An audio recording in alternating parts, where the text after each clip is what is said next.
Bapak Ibu, insyaallah ada Ustaz.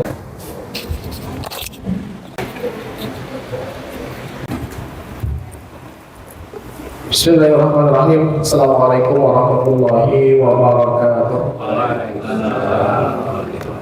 Alhamdulillah rabbil alamin wa bihi nasta'in wassalatu wassalamu ala asyrafil anbiya'i wal mursalin sayyidina wa maulana Muhammadin wa ala alihi wa sahbihi ajma'in, amma ba'du. Bapak-bapak, ibu-ibu, jamaah Masjid Al-Akbar yang dimuliakan oleh Allah Subhanahu wa taala. Alhamdulillah pada pagi hari ini di waktu yang berbahagia ini, Bapak Ibu, Allah telah memberikan rahmat hidayahnya pada hari ini, sedang memberikan kepada karunia-Nya sehingga pada pagi hari ini kita dapat menjalankan ibadah kita sholat subuh berjamaah, dan insya Allah akan dilanjutkan dengan kuliah subuh. Alhamdulillah pada pagi hari ini kuliah subuh akan diisi tausiah oleh Al-Ustaz Bapak Ahmad Fauzi Esos. Nah, alhamdulillah beliau sudah hadir bersama kita. Beliau ini adalah adik dari Ustaz Rudi Abdullah Faiz. Seperti itu, Pak. Alhamdulillah beliau bersama pagi hari ini hadir bersama kita. Insya Allah akan menyampaikan tausiah, dan alhamdulillah beliau sudah membawa kitab ini. Nah, nanti kalau mau berdebat ada kitabnya, seperti itu. Baik, insya Allah Bapak Ibu, kita lanjutkan kepada Ustaz. Kami mohon dengan hormat, Ustaz kami persilahkan. Bismillahirrahmanirrahim. Assalamualaikum warahmatullahi wabarakatuh. Waalaikumsalam warahmatullahi wabarakatuh. Alhamdulillahi rabbil alamin, wa bihi nasta'inu ala umurid dunya waddin, wa ala alihi wa sahbihi ajma'in, amma ba'd. Yang kami hormati dan kami ta'zimi seluruh pengurus Masjid Al-Akbar, hadirin dan hadirat yang hadir pada kesempatan pagi hari ini. Alhamdulillah, puji syukur kita panjatkan kehadirat Allah Subhanahu wa taala karena berkat rahmat dan hidayahnya serta inayahnya kita pada pagi hari ini di bulan Ramadan hari ke-13 masih Allah berikan kesempatan untuk bisa bersama-sama hadir melaksanakan sholat subuh, diikuti dengan kajian keislaman, dan insya Allah nanti ditutup dengan sholat sunnah syuruk. Salawat beserta salam semoga tetap tercurahkan kepada baginda Rasulullah Sallallahu Alaihi Wasallam, dan mudah-mudahan kita semua yang hadir pada kesempatan pagi hari ini, termasuk dari hamba dan termasuk dari umatnya, yang kelak insya Allah akan mendapat syafaat di yaumil qiyamah. Amin ya rabbal alamin. Saya pertama-tama mohon maaf karena memang terlambat tadi datangnya, karena seperti yang disebutkan oleh abang kita barusan, saya semenjak 1 tahun atau 2 kali puasa ini tinggalnya agak jauh.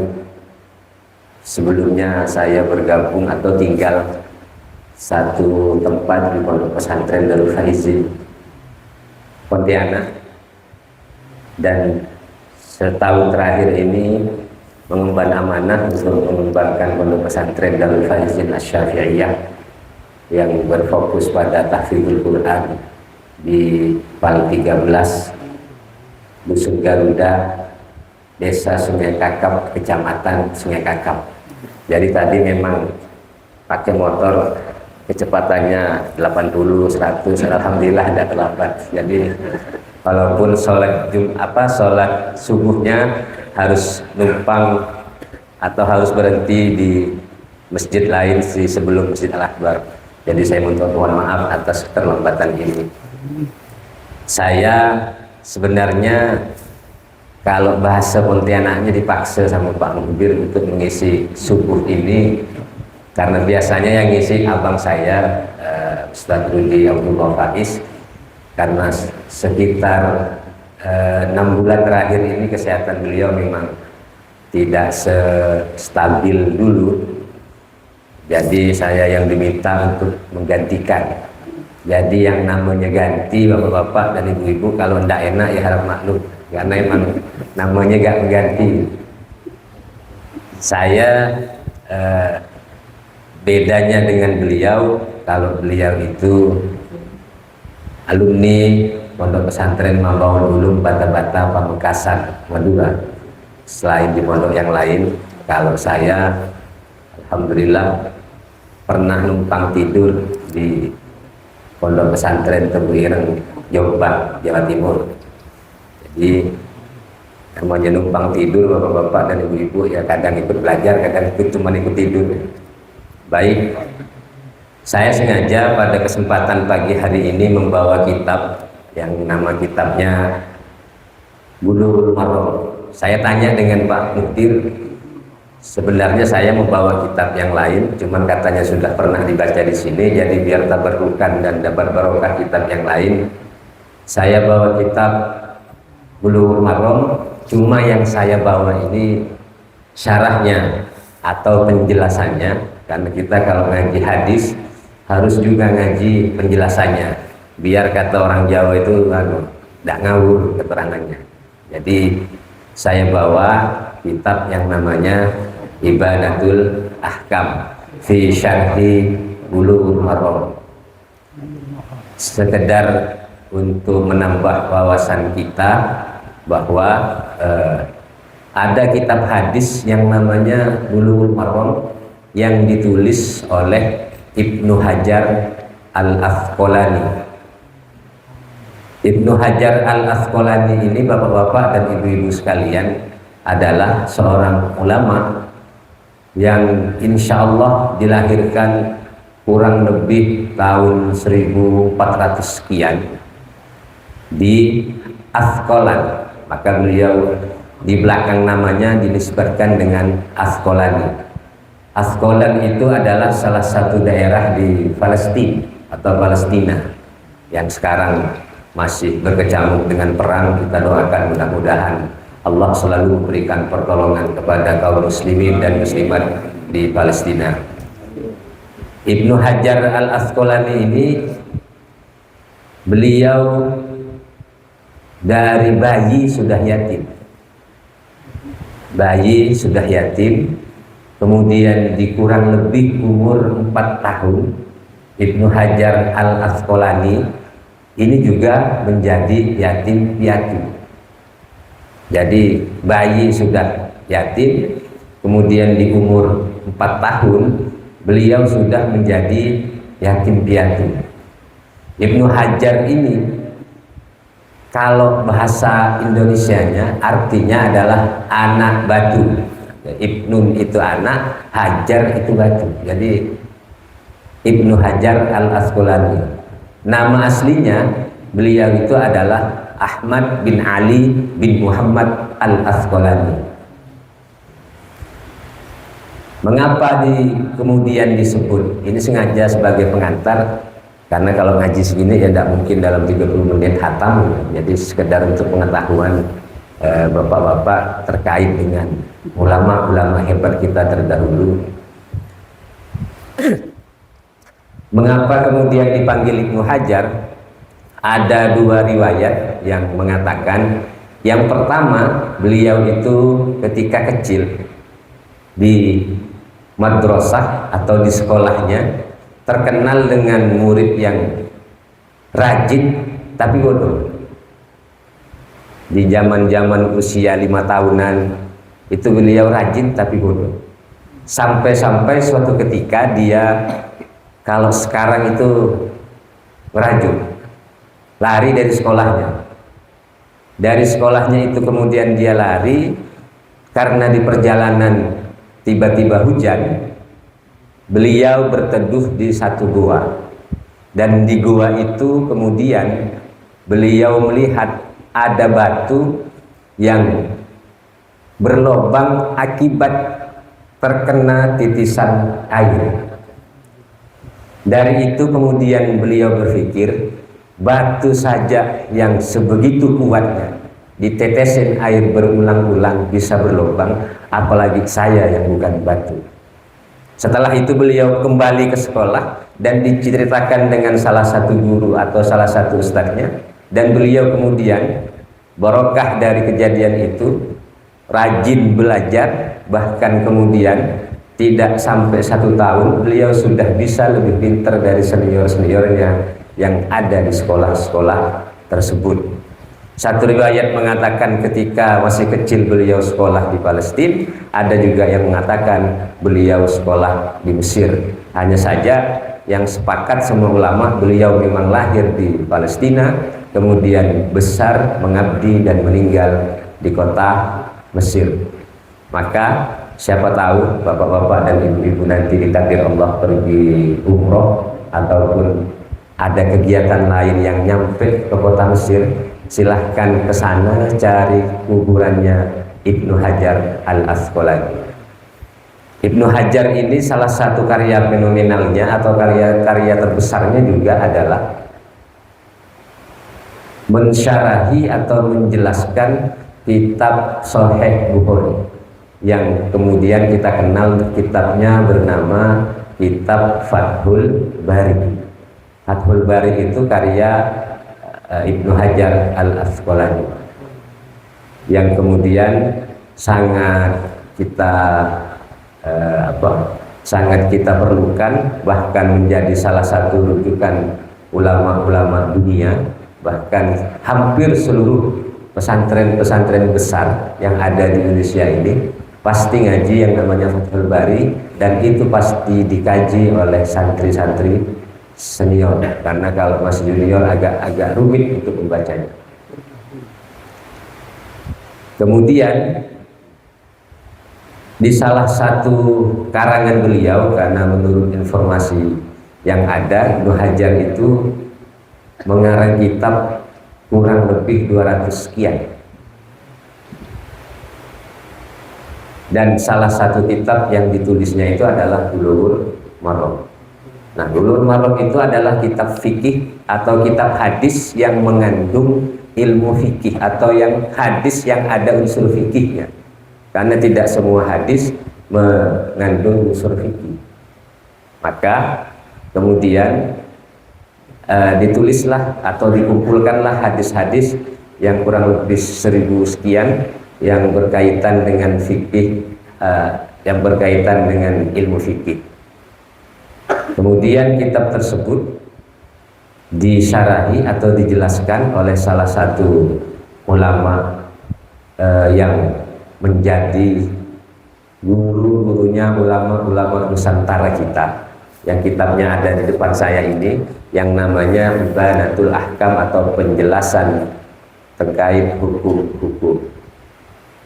Ibanatul Ahkam ini ditulis atau dikarang dan pengumpulan referensinya dilakukan oleh Abuya Sayyid Alawi bin Abbas Al-Maliki Al-Hasani, salah satu ulama Ahlus Sunnah wal Jamaah yang menjadi guru-gurunya ulama Nusantara. Di antara ulama-ulama kita yang pernah berguru dengan beliau adalah diantaranya pengasuh pondok pesantren Tuban Langitan, Tuban, Jawa Timur. Kemudian Allah yarham Kiai Haji Maimun Zubair, beliau itu salah satu muridnya, dan banyak lagi ulama-ulama hebat Nusantara yang menjadi santri atau murid-murid dari Abuya Sayyid Alawi Al-Maliki Al-Hasani. Beliau punya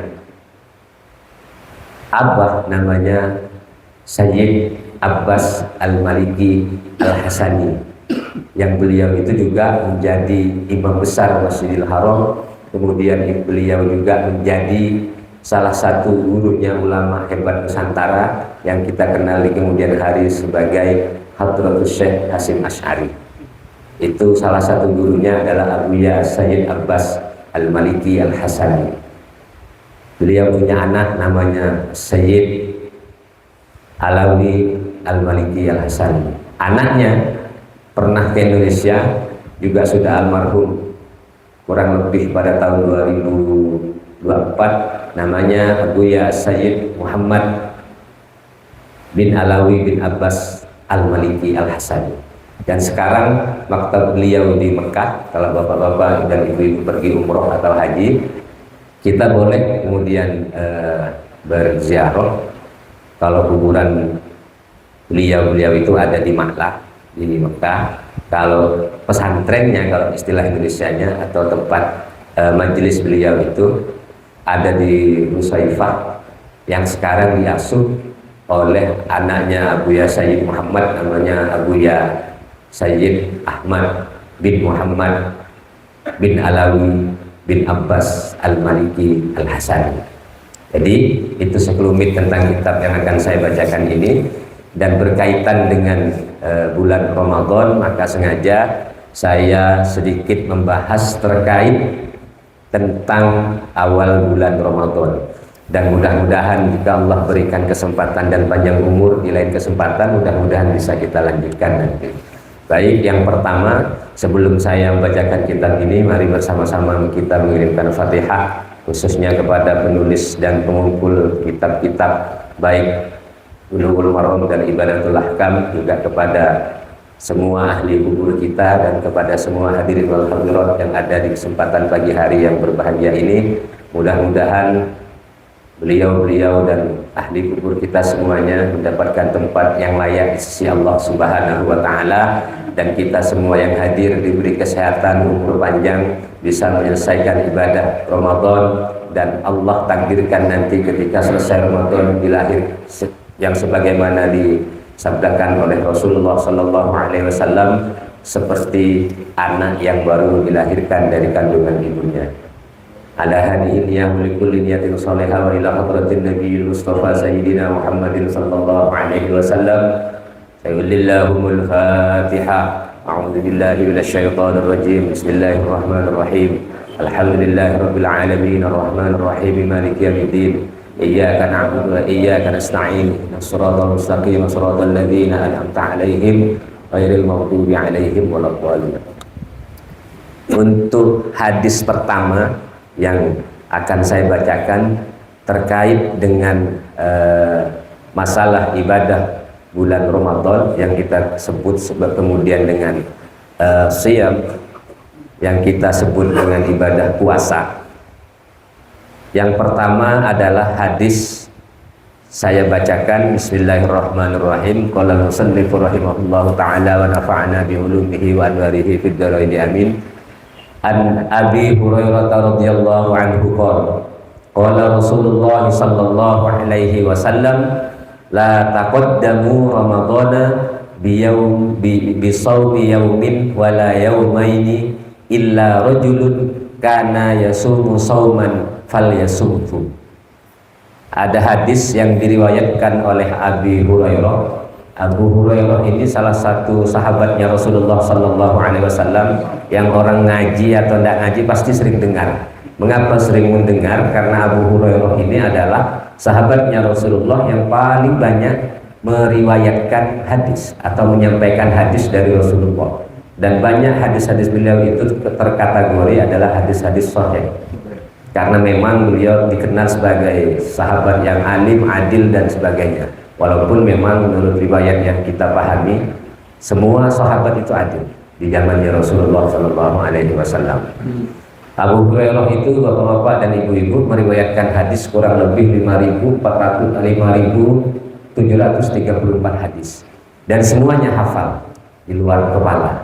Kalau kita sama semuanya hafal di luar kepala, tapi ada di kitab.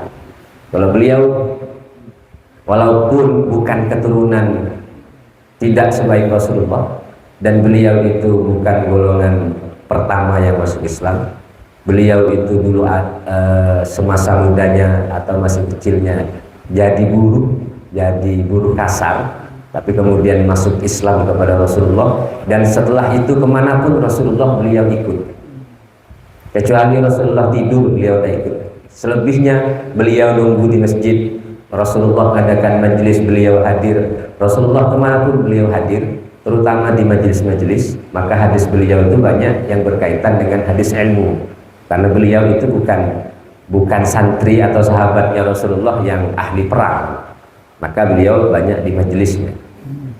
Kata Rasulullah, kata Abu Hurairah radhiyallahu an, Rasulullah sallallahu alaihi wasallam bersabda, la tuqaddamu ramadhana bi shaumi yaumin wala yaumaini, jangan mendahului puasa Ramadan bi shaumi yaumin dengan puasa satu hari, wala yaumaini atau puasa 2 hari, illa rajulun kana yasumu sauman, kecuali orang yang sudah terbiasa sauman berpuasa, falyasumhu maka berpuasalah.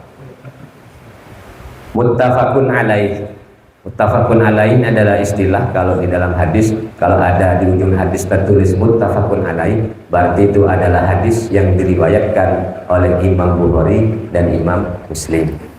Nah, di sini tertulis karena Ibadatul Ahkamnya sangat lengkap, semua sisi juga dibahas, namun karena keterbatasan waktu, saya ingin menyampaikan sedikit saja yang saya pikir perlu untuk kita bacakan. Yang pertama yaitu al-makna al-ijmali atau makna secara global. As-shaumu ahadu arkanil islami huridha bil kitabi was sunnati wal ijma'. Puasa adalah salah satu rukun Islam yang diwajibkan bil kitabi di dalam Al-Quran, was sunnati dan di dalam sunnah atau dalam hadis, wal ijma'i dan ijma' para ulama.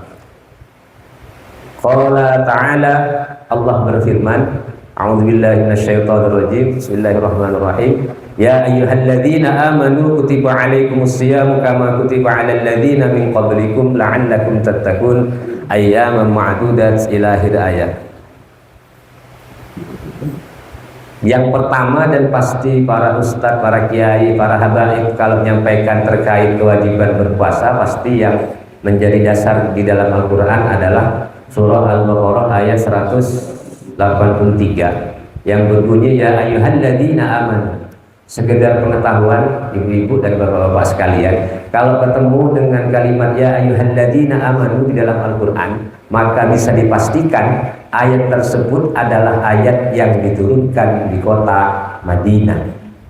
Kalau ketemu ayat yang diawali dengan kalimat ya ayyuhalladzina amanu, itu adalah ayat yang diturunkan di kota Madinah, yang kemudian kita kenal dengan nama ayat Madaniyah.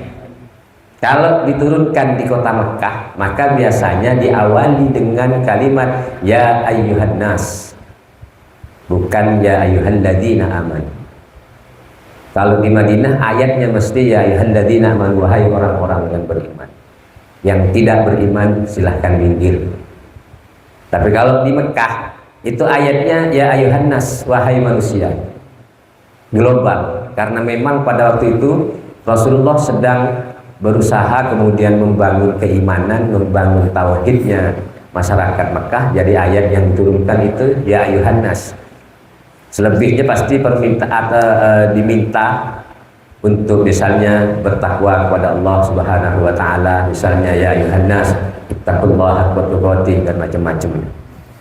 Di sini ya ayyuhalladzina amanu kutiba alaikumussyiyam, diwajibkan kepada kamu sekalian untuk berpuasa kama kutiba alal ladzina min qablikum, seperti diwajibkannya terhadap orang-orang sebelum kamu, la'allakum tattaqun, yang tujuannya adalah la'allakum tattaqun. La'allakum tattaqun itu adalah mudah-mudahan kita tergolong kepada manusia yang bertakwa atau manusia muttaqin. Takwa itu yang biasa disampaikan setiap Jumat adalah secara sederhana pengertiannya imtithalul awamiri wajtinabun nawahi, melaksanakan semua perintah Allah dan menjauhi semua larangannya. Kalau kita sudah bisa melaksanakan itu, maka kita sudah tergolong sebagai manusia muttaqin atau muttaqun. Nah, perintah puasa ini juga pernah diwajibkan kepada orang-orang sebelum kamu. Orang-orang sebelum kamu itu siapa? Maka yang termasuk kategori di sini adalah nabi-nabi sebelum Nabi Muhammad SAW. Yang versi dan cara berpuasanya ada yang mirip, tapi juga ada yang sama sekali tidak sama. Bahkan diriwayatkan di salah satu kitab tafsir yang namanya kitab tafsir Sa'labi dan kitab tafsir At-Tabari, bahwa Nabi Adam alaihissalam itu juga dulu pernah suatu saat ketika dikeluarkan oleh Allah Subhanahu wa taala dari surga, beliau itu ketemu dengan malaikat Jibril. Karena kebetulan di surga itu kan adem, bapak-bapak dan ibu-ibu. Mudah-mudahan kita nanti masuk surga semuanya. Di surga itu kan adem, dan tiba-tiba karena Nabi Adam ini membuat masalah yang sudah atau melanggar larangan yang sudah diberikan oleh Allah, maka Nabi Adam ini dikeluarkan dari surga dan jatuhlah ke bumi atau ke dunia ini. Di dunia ini beliau kepanasan. Karena panas kemudian beliau menjadi hitam. Nah, ketika hitam itulah maka kemudian beliau berjumpa dengan malaikat Jibril alaihissalam. Kata malaikat Jibril, Adam, kalau bahasa Melayunya, kau mau tidak jadi putih lagi? Apakah kamu mau jadi putih kembali? Maka kata Nabi Adam, pasti mau. Kalau kamu mau, maka silahkan berpuasa mulai tanggal 13, 14, dan 15.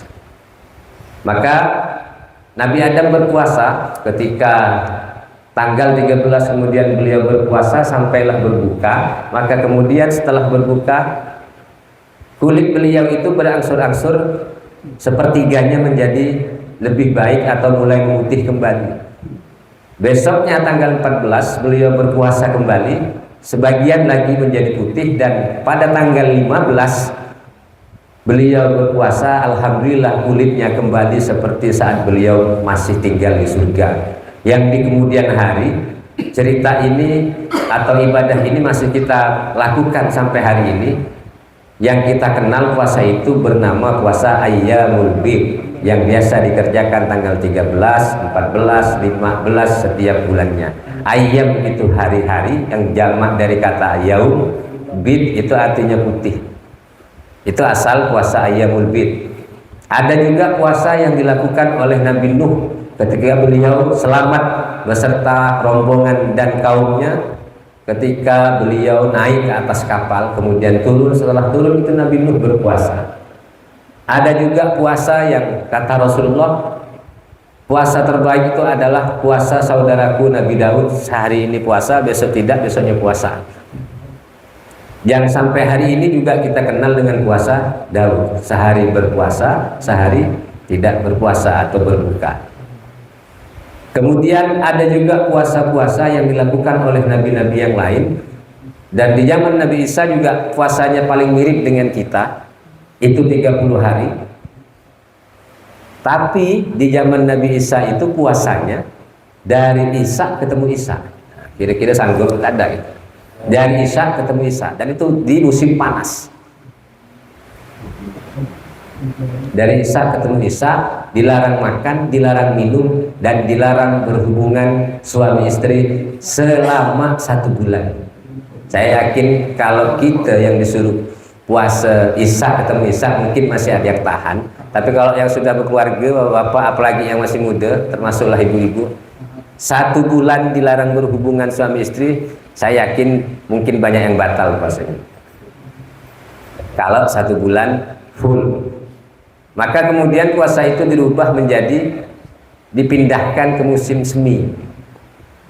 Nah, kemudian ketika Islam datang dan disempurnakan oleh Rasulullah SAW, maka beberapa tahun kemudian setelah surat-surat di Al-Quran ini mulai diturunkan, tibalah waktunya kemudian diperintahkan untuk melaksanakan puasa Ramadan. Itu kalau dari sisi kewajiban yang diperintahkan oleh Allah melalui Al-Quranul Karim. Kemudian meminas sunnati hadisu Ibnu Umar fi sahihaini. Ada hadis, kalau dari sisi hadisnya adalah hadis dari Ibnu Umar fi sahihaini, atau di dalam 2 kitab sahih, kitab Sahih Bukhari dan Sahih Muslim. Buniyal Islamu ala khamsin, bahwa Islam itu dibangun atas 5 perkara. Di sini dipotong wa fihi siyamu Ramadan, dan di dalam 5 perkara itu ada kewajiban puasa Ramadan. Selengkapnya kurang lebih hadisnya itu buniyal Islamu ala khamsin, syahadatu an la ilaha illallah Muhammadur Rasulullah dan sebagainya yang kemudian kita kenal sebagai rukun Islam. Kemudian wa ajma'atil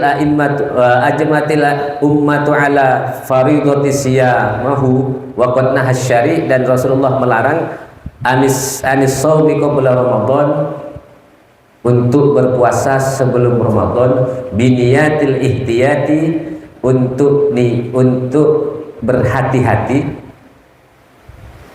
lianna siyama mu'allakun birru'yati, karena puasa itu berkaitan dengan ru'yah atau dengan melihat bulan.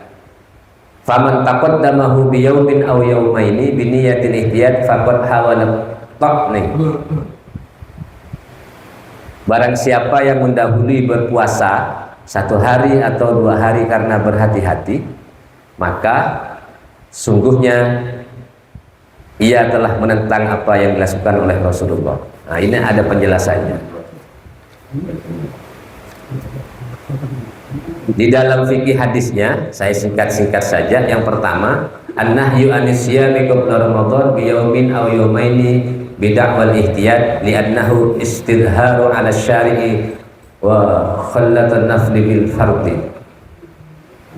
Larangan berpuasa 1 hari atau 2 hari karena berhati-hati. Maksudnya bapak-bapak dan ibu-ibu, kita itu puasa biasanya tanggal 1 Ramadan, dan untuk menentukan Ramadan itu dilakukanlah ru'yatul hilal pada tanggal 29.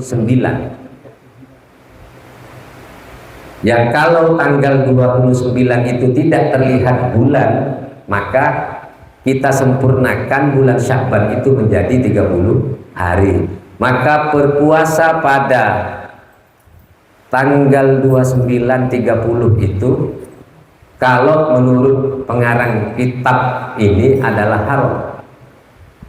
Dengan catatan, ini kalau dengarnya ngantuk nanti salah Ustaz, itu bilang haram puasanya. Dengan catatan yang pertama, kita tidak terbiasa berpuasa sebelumnya. Misalnya kita memang istiqomah untuk berpuasa Senin Kamis, dan kebetulan tanggal 29 atau 30 Sya'bannya itu hari Kamis, kita puasa, itu tidak apa-apa, karena memang kita sudah istiqomah berpuasa. Atau pada tanggal 29 atau 30 Sya'ban itu kita melakukan puasa qadha li qadha'i shaumi Ramadan, karena kita mengganti puasa Ramadan. Karena kebetulan kita juga mungkin bisa paham dengan semua kondisi dari orang-orang. Bisa jadi mungkin niatnya mau mengganti lebih awal, tapi siapa tahu ada sakit atau halangan sehingga puasanya itu sampai jejak sampai tanggal 29 dan 30 Sya'ban itu boleh. Tapi kalau bukan puasa qadha dan kita tidak biasa istiqomah puasa sunnah, maka menurut Abu Ya Sayyid Alawi yang menulis kitab ini, diharamkan untuk berpuasa untuk berhati-hati. Itu. Kemudian kita lanjutkan ke hadis berikutnya. An Ammar bin Yasir radhiyallahu anhu qala, hadis dari Ammar bin Yasir radhiyallahu anhu. Hadisnya adalah man shaumal yaumal ladzi yushakku fihi faqad asa Abul Qasim. Zakarahul Bukhari ta'liqan wa salahul khamsatu wa sahahahu Ibnu Huzaimah wa Ibnu Hibban. Hadis dari Umar bin Yasir, beliau menyampaikan, man shaumal yaumal ladzi yushakku fihi, barang siapa yang berpuasa pada hari syak atau hari ragu-ragu, yang termasuk kategori yang syak tadi tanggal 29, tanggal 30 bulan Sya'ban, faqad asa Abul Qasim, maka orang tersebut telah bermaksiat kepada Abu Qasim. Abu Qasim itu siapa? Abu Qasim itu adalah di antara gelarnya Nabi Muhammad Sallallahu Alaihi Wasallam. Qasim itu adalah salah satu nama dari anaknya Rasulullah Sallallahu Alaihi Wasallam. Kemudian di hadis berikutnya, An Ibni Umar radhiyallahu anhu maqal. Hadis dari Ibnu Umar radhiyallahu anhu. Ibnu Umar ini adalah anaknya Umar bin Khattab. Beliau ini juga salah satu sahabat yang nama aslinya adalah Abdullah, tapi dikenal dengan Ibnu Umar atau anak Umar. Beliau ini dikenal sebagai salah satu sahabat yang juga banyak meriwayatkan hadis di atas 2000 hadis. Beliau ini masuk Islam pada umur 4 tahun bersamaan dengan abahnya Sayyidina Umar bin Khattab. Jadi beliau masuk Islam itu atas perintah dan ajakan dari abahnya langsung, Sayyidina Umar bin Khattab. Ibnu Umar ini adalah bisa jadi satu-satunya sahabat yang paling banyak melakukan apa yang pernah dilakukan oleh Rasulullah SAW. Jadi bapak-bapak dan ibu-ibu, Ibnu Umar ini apapun yang pernah dilakukan Rasulullah, beliau lakukan. Dan apapun tempat yang pernah ditempati Rasulullah, beliau tempati. Ketika misalnya Rasulullah pernah sholat di satu masjid, maka Ibnu Umar akan berusaha untuk sholat di masjid itu. Ketika Rasulullah pernah berjalan di satu tempat, maka Ibnu Umar juga akan berjalan dengan menginjak bekas tempat yang diinjak oleh Rasulullah. Bahkan pohon pun, kalau Rasulullah pernah berteduh di pohon itu, Ibnu Umar ini pasti akan datang ke tempat itu untuk berteduh juga di tempat itu. Itu Ibnu Umar. Saking cintanya dengan Rasulullah Sallallahu Alaihi Wasallam. Dan beliau ini memang diberi umur panjang, wafatnya kalau saya tidak keliru di atas 80 tahun. Dan kerjaannya kalau bahasa sekarangnya ya memang ngaji, majelis ngaji. Walaupun beliau juga di pemerintahan juga jadi pejabat. Artinya jabatan itu bukan halangan untuk seorang tetap ngaji. Nah, hadis dari beliau itu Anib yang Umar radhiyallahu anhu maqala sami'tu Rasulullah sallallahu alaihi wasallam yaqulu idza ra'aitumuhu fasumu. Rasulullah bersabda, idza ra'aitumuhu fasumu.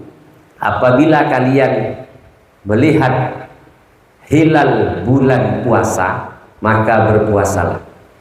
Wa idza ra'aitumuhu fa'aftiru, dan apabila kalian melihat hilal karena bulan Syawal, maka berbukalah. Fa in huma alaikum, dan apabila terhalang oleh mendung, faqduru lahu, maka cukupkanlah hitungan bulannya. Muttafaqun alaih. Di dalam kitab Sahih Bukhari disebutkan, lafadznya di situ bukan fa in humma alaikum faqduru lahu, tapi fa'akmilul iddata thalathina. Kalau memang tertutup mendung, maka sempurnakanlah hitungan bulan itu menjadi 30 hari. Maka kandungan hadis yang ada atau fikih hadis yang ada di hadis yang disampaikan oleh Ibnu Umar tadi, yang pertama adalah wujubu shaumi Ramadan, wajibnya puasa Ramadan. Kemudian yang kedua, ibtida'us shaumi bi ru'yatil hilali.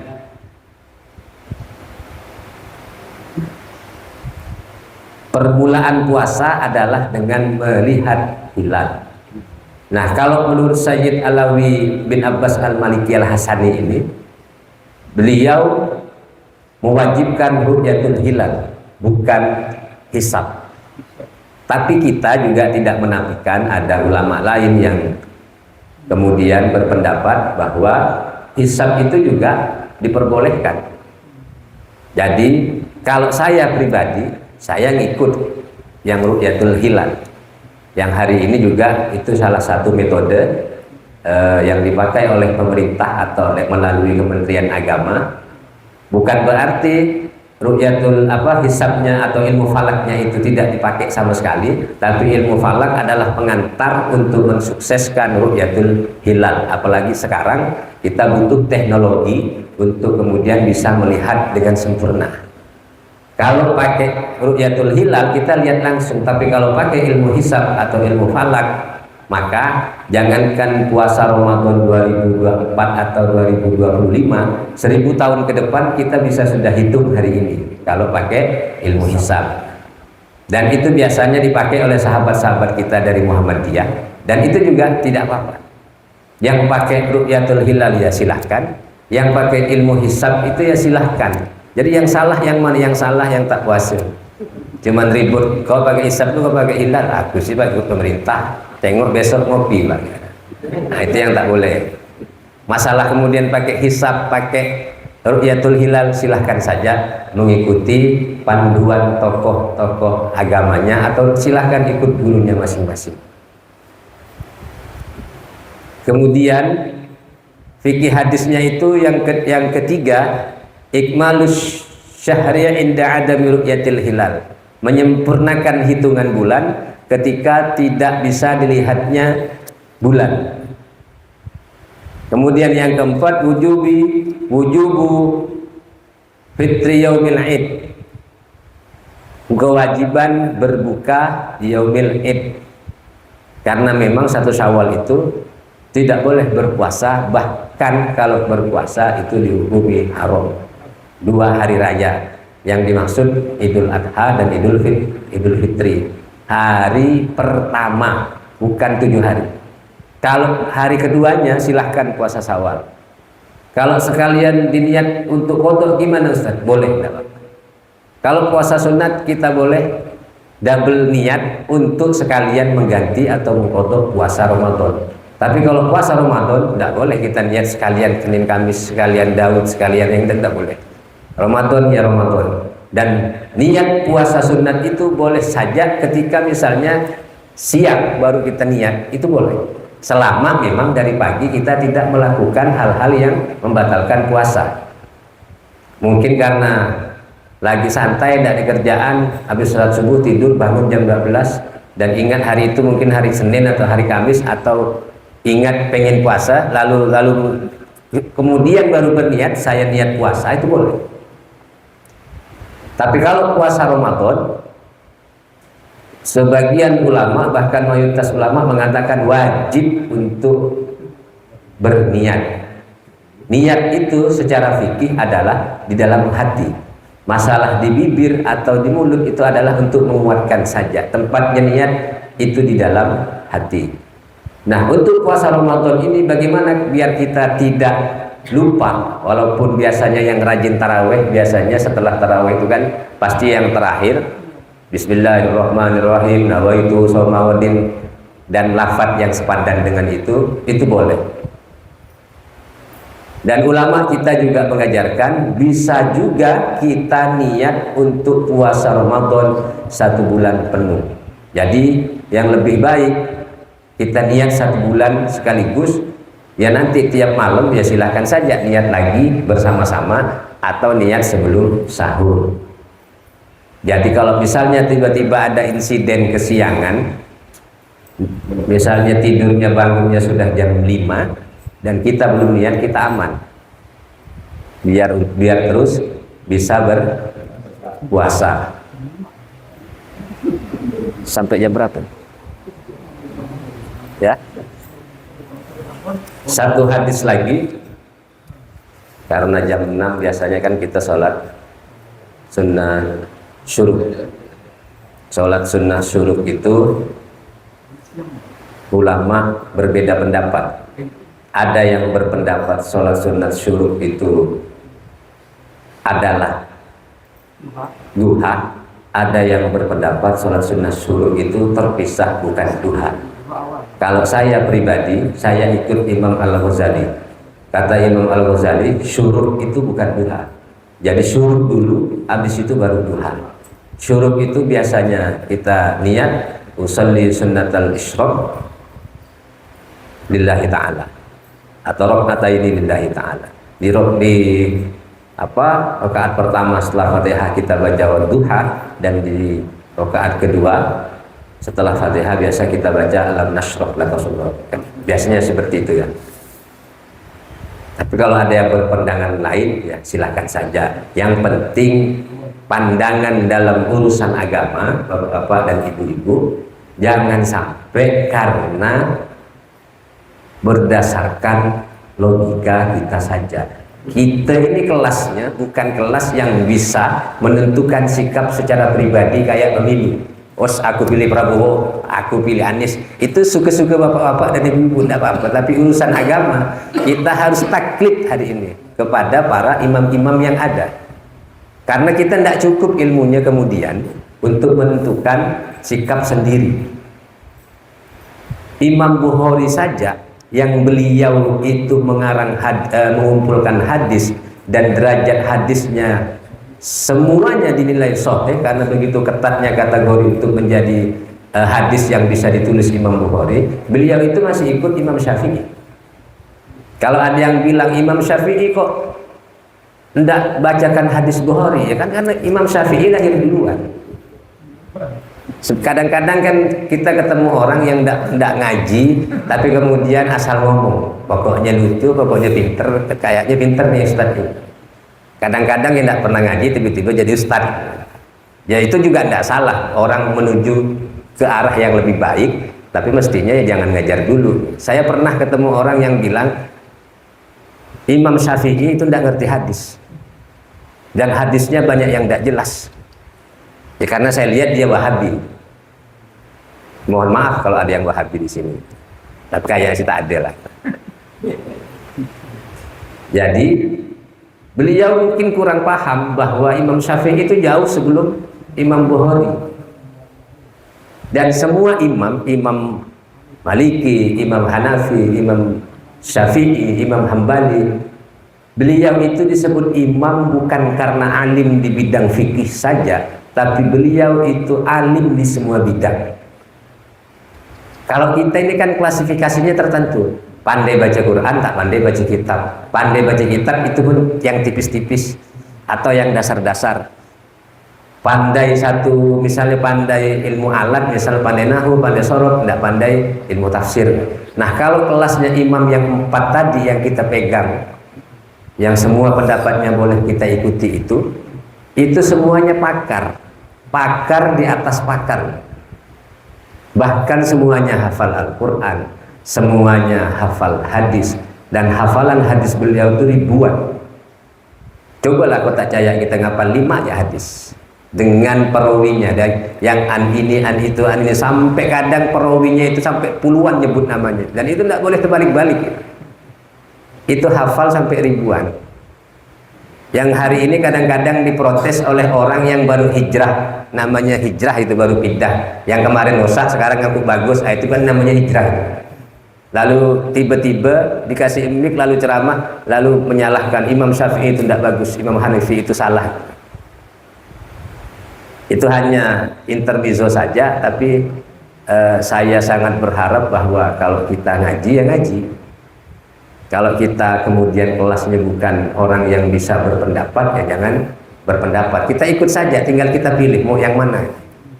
Jangan kemudian merusak diri sendiri dengan hal-hal yang sebenarnya tidak harus kita lakukan. Sudah jam 6. Kita stop atau kita lanjut?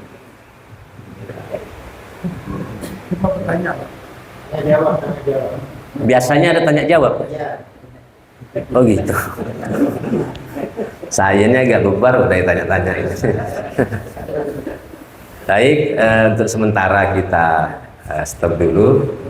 Terima kasih. Wallahu a'lam bishawab. Terima kasih. Baik Bapak Ibu, satu pertanyaan lagi Bapak Ibu silakan. Tunjukkan. Mang beliau duluan ya. Boleh Ustaz ya. Monggo monggo. Assalamualaikum warahmatullahi wabarakatuh. Tapi tadi di dalam surat Al-Quran kita itu disebutkan bahwa dari orang-orang yang beriman dibandingkan untuk puasa dan Ramadan. Pertanyaan saya, bagaimana orang yang sudah yang Islam, ya, tetapi mungkin keimanannya masih jauh atau bagaimana gitu ya? Apakah itu juga wajib untuk berpuasa? Ya. Apakah kalau tidak berpuasa dia tidak berdosa? Tapi kategorinya saya nggak tahu untuk yang iman bagaimana, yang tidak beriman bagaimana. Tapi dia orang Islam. Yang kedua, dua Pak. Dua berarti bisa. Dia tertarik mengenai hitam putih. Hitam putih. Jadi kalau berpuasa pada tanggal 13, 14, 15, tadi ini dari kemana-mana dari putih kaki. Ini putih Pak. Tapi ini makna yang terkandung di dalam hadis itu maknanya apa kira-kira ya? Sehingga mungkin kita ada penjelasan. Terima kasih Ustaz. Assalamualaikum warahmatullahi wabarakatuh. Langsung. Baik, terima kasih. Agak susah juga pertanyaan Bapak. Yang pertama terkait dengan misalnya ada orang yang apa tadi Pak? Iya, yang imannya masih lemah. Jadi begini, pengertian iman itu adalah tasdikun bil qalbi,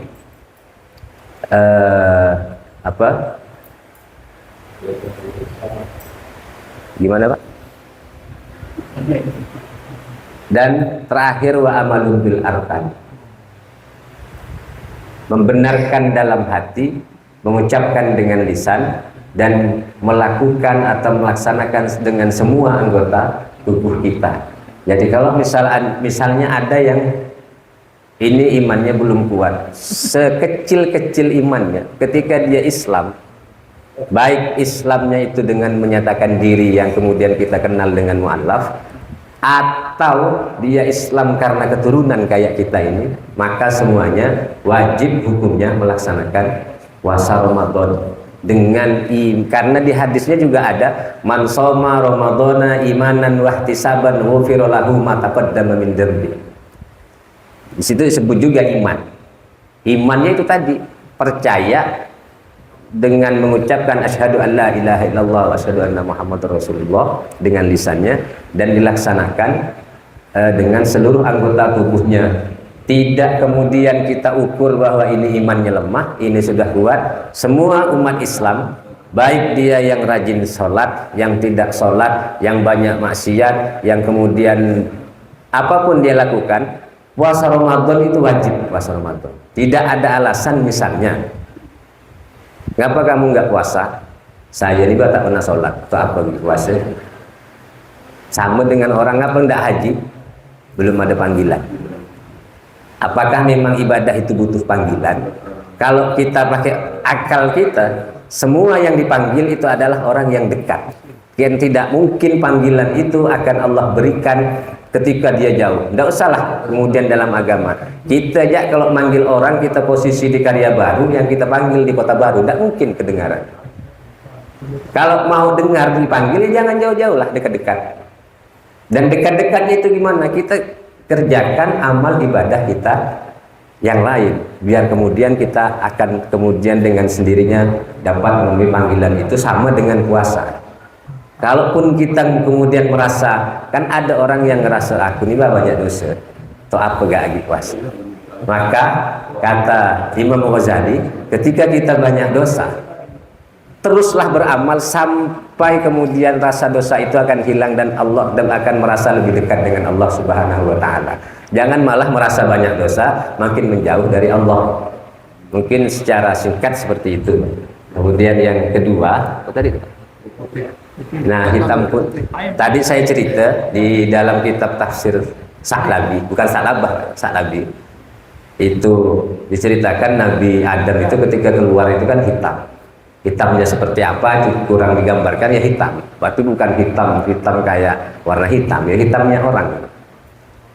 Kemudian apakah kalau itu kemudian dikerjakan oleh kita yang hitam lalu kita ikut putih gitu? Nah, banyak kejadian di masa Nabi itu yang itu hanya sebuah ibarat, yang itu hanya khusus lin Nabi untuk kejadian dan hasilnya, tapi nilai kebaikan atau pahalanya itu bisa juga kita nikmati, tapi hasil yang sama itu tidak mungkin bisa kita samakan. Misalnya Nabi Adam putih karena ayamul bid, kita puasa lalu tiba-tiba putih. Kalau karena puasa kemudian putih, besok puasa semuanya. Yang merasa hitam tidak perlu pakai skincare, pakai body, tinggal puasa ya ayamul bid, lalu tiba-tiba jadi putih. Artinya banyak cerita-cerita yang memang itu adalah kekhususan. Ada riwayat sama seperti misalnya gini, ada Al-Quran itu kan ada yang namanya asbabun nuzul, ada cerita-cerita yang menyebabkan turunnya ayat tersebut. Misalnya kuliah ayyuhal kafirun, kan kita paling sering terbolak-balik baca kuliah ayyuhal kafirun la abdu ma ta'budun, dan terus tak selesai kita baca misalnya itu. Itu juga pernah kejadian dulu di zaman Umar bin Khattab. Ngapa? Karena lagi sholat mabuk.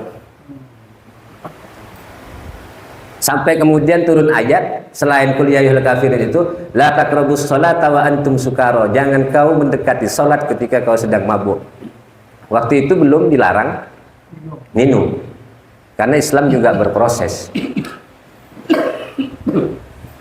Sampai kemudian di puncaknya barulah bahwa minum-minuman, berjudi, mengundi nasib itu adalah namanya perbuatan setan dan harus kita jauhi, seperti itu. Nah, kemudian apa kalau kita hari ini ingin mengulang sejarah itu, ya tidak bisa.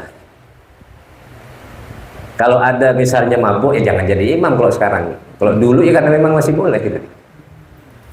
Sampai diturunkannya ayat tersebut.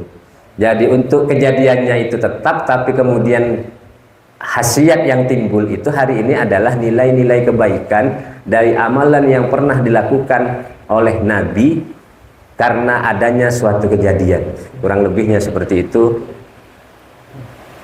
Kurang lebihnya mohon maaf kalau misalnya ada kata-kata atau terjemahan atau penyampaian saya yang kurang pantas, karena yang saya sampaikan dari awal tadi, saya ini pengganti.